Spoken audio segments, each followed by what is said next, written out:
crazy to think that it's already been 2 years since this movie came out, but yeah, Death on the Nile. I remember seeing the trailers for it, and I was really hyped to see it, and finally, I watched it, and I really loved it. It was awesome. So let's jump in and talk about my thoughts on Death on the Nile. Let's start out by just mentioning, I will get into spoilers later on in this video, but for right now, no spoilers. Let's start with, the story. The story follows Hercule Poirot again, as he now is invited to this wedding that has a honeymoon reception cruise down the Nile River. And while they're on there, someone gets murdered. And as he's tracking down and trying to figure out who the killer is, more people from the crew are getting killed off every day. With that being said, let's get into the characters. The characters, I felt like most of it, for the most part, everything was well casted. One of the characters, played by Gal Gadot. When I was younger, I used to be like, oh, I liked her Wonder Woman. I thought she was good in some other movies. And then I kept hearing people say, oh, she's not a great actress.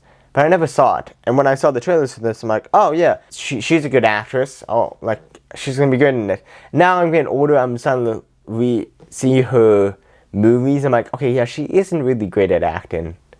But that doesn't change the fact that the character was, for the most part, okay done.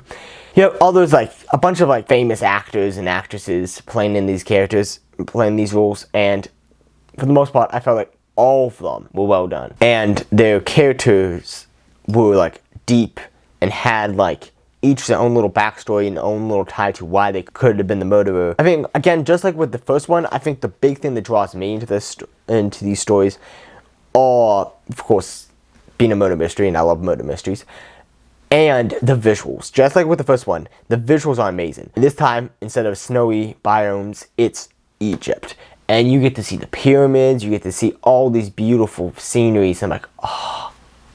It's beautiful. It's beautiful. Again, most of it's probably CGI, but it's still beautiful looking. And I just love it. And it's one of those, again, just like with the first one, you want to watch it on a bigger screen because it's just heaven. It's beautiful. With that being said, one thing, unlike with the first one, I would say, yeah, if you are 13, you can watch it.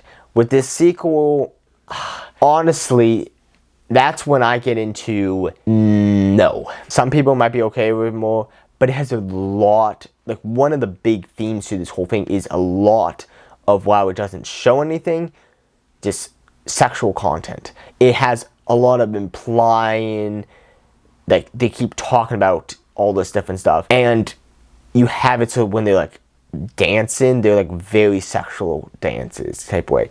It's kind of at some points is okay, this is a little bit too much, but in the same way, it's also I get it. It's it's not supposed. It's not it's in a way that's really cringy and okay, that's too much there. But it's supposed to be like that because it's supposed to be the characters are just okay, some things just don't do in public.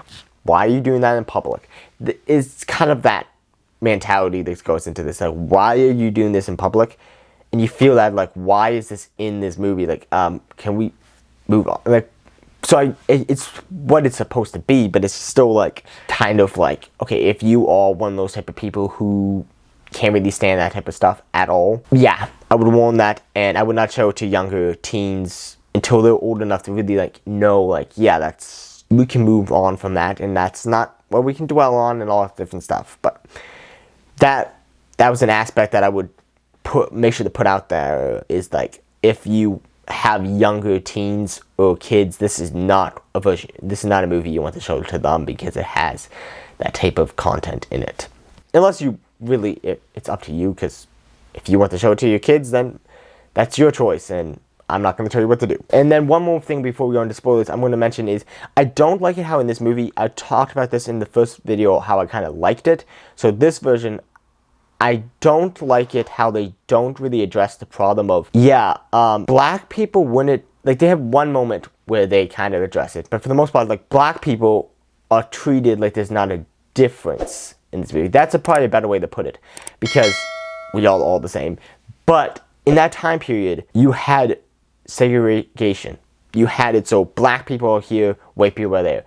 And it was a problem, but I feel like you have problems with movies addressing it too much, and then you have problems like this, where I'm I felt the absence of it. And I'm like, you needed that there to be like, okay, that is something that was back then. Simply, you wouldn't have been able to date someone who's black without any problem. All this different stuff. It's like, that was a problem. They had one moment in there where they kind of addressed it by saying that the one of the main characters, the one who gets murdered first, she was kind of like being friends with this black girl just to, like, her family was racist, and she was kind of like a little bit less, but she was also, there was this feeling of like her power complex, the white hero complex, which is a really big thing nowadays with, like, you know, the Black Lives Matter movement of like, we white people are going to save you black people. Like, what are you doing here? No, we should learn from them, not try to be their saviors, because we are not their saviors. Anyways, that's not this type of channel. I'm not gonna get into too much of that, but I found that was kind of annoying. Like, they didn't really address it at all. So now into spoilers. So in spoilers section, if you guys haven't seen this movie, again, go check it out before watching the spoilers section. Now let's get into the spoilers. So, I found the murder chain to be better than with first one, because while the first one was nice, how you had that one murder happen and then it was like the whole movie was just like trying to deal with it, I kind of like it how you have more than one in this version. There was one murder that, and again, spoilers for anyone who hasn't seen this, I would not recommend watching this part until you have watched the movie. You have it so Pearl's best friend died. He gets shot. He knows something that could help solve the case, and he gets killed because of it. Yeah, it was one of those really shocking moments where, like, what? They killed him? Like, he was a great character. Like, I was not expecting them to kill him off, but they killed him off. And it was pretty crazy. But yeah, I like it how they have it so you have multiple murders. You have it so the first person gets murdered, who is, you know, the bride. And then you have it so, like, a maid gets murdered after that. You have it so all these different people are just getting killed because they were figuring out stuff that they shouldn't know. I felt like the end where you realize that from the very beginning, how it was all just a plan to get that rich woman's money. That was all, the whole plan. Those two people didn't have this time where, like, oh, he cheated on me with this other woman and then got married to her, where, like, the other woman started playing this card of being the victim and, like, following them around, stalking them. But in the whole time, the husband was actually working with the stalker to, you know, kill his bride so that he could get all her money. And for the whole beginning of the movie, you already set that up. I knew that she was probably gonna die, but it was kind of like, at the end of the movie when you reveal that, it's like, in one way, like, just like with the first one, you can see it coming, but in the same way, I felt like it was a really great way that if you watch it after, like, a second time, you can pick up on new things of, like, yeah, this was happening the whole time. Overall, this movie is a really, like, well-done movie with some visuals that stuns. Again, big screen treatment, 100%. Have to watch on a TV or something that you can really, like, get into the visuals. The story's great. The characters, for the most part, are well done. Honestly, I would strongly recommend watching this version of this movie because I loved it. And I own it, and it's wonderful. So guys, tell me your thoughts if you have seen this movie and if you guys liked it.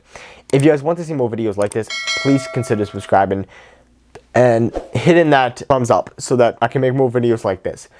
Thank you guys for watching. This has been the Movie Night Reviewer. Peter Wary, signing off.